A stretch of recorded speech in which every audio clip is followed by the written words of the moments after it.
whose idea was it for you to play your dad? Was it yours, was it his, or was it someone else's? It was definitely his idea. I went to USC for screenwriting, for those who don't know that. Fight on. But I always thought I was going to be on the other side of the camera. You know, that's where I found myself. I found out I could write at 17, like right before you go to college. So it was a passion of mine. And then one day, he comes down in the kitchen and I need you to play me. And then, so, you know, that's a tough pill to swallow. It's universal. It's a big fish, you know. And I had to learn how to act. 2 years of auditioning, and when it's your father and you go through 2 years, you start to build a doubt. But I was like, what the hell, Gary? But so, you know, you develop a confidence, and that's something I needed for Straight Outta Compton. I needed to have my father's integrity, his confidence at 17.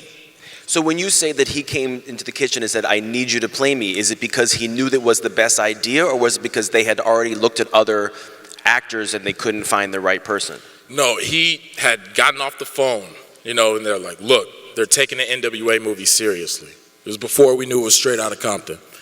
And I need you, you know? Nobody's gonna want you to get it. Nobody's gonna want you to have this, but I need you. So, you know, that's all Kobe need. Right. And I'm in there. So is your dad the kind of guy who would, like, as you were growing up, would want to sit you down and be like, Junior, back in the day, we did this, this, and this, and NWA, and you were like, please, Dad, I don't want to hear it? Or did you actually want to learn all about the kind of stuff that he was up to? They told me as a kid, you know, your dad used to be in a group, he left, but that's all I needed to hear. I was like, all right, it doesn't matter then. You know, I'm Team Cube if you don't know. You know, I was really focused on one of the characters during that time, but when I hit my teens, my older brother Daryl, who's also an associate producer on the movie, he introduced me to NWA, and I got to, like, you know, see that young dad. You know, I don't have no, like, videos of him, so, like, to have that music is a way inside his head. It's amazing how similar you are able to be to him on screen, but I want to know how different you are. How are you guys different as people, and how are you different as performers? I smile a whole lot more than my dad. You know, I might really laugh at your joke. You know, and you might get a good conversation out of me. But he's always been that way. It's something that I had to flip.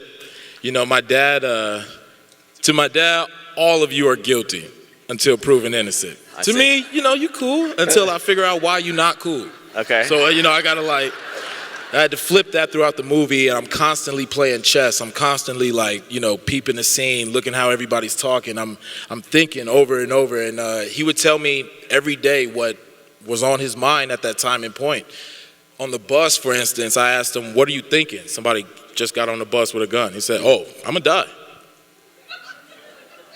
I'm glad y'all thought it was funny. Right. But, you know, it's you have to really go there like, this could be it. So, you know, you tense up and, like, what can you do?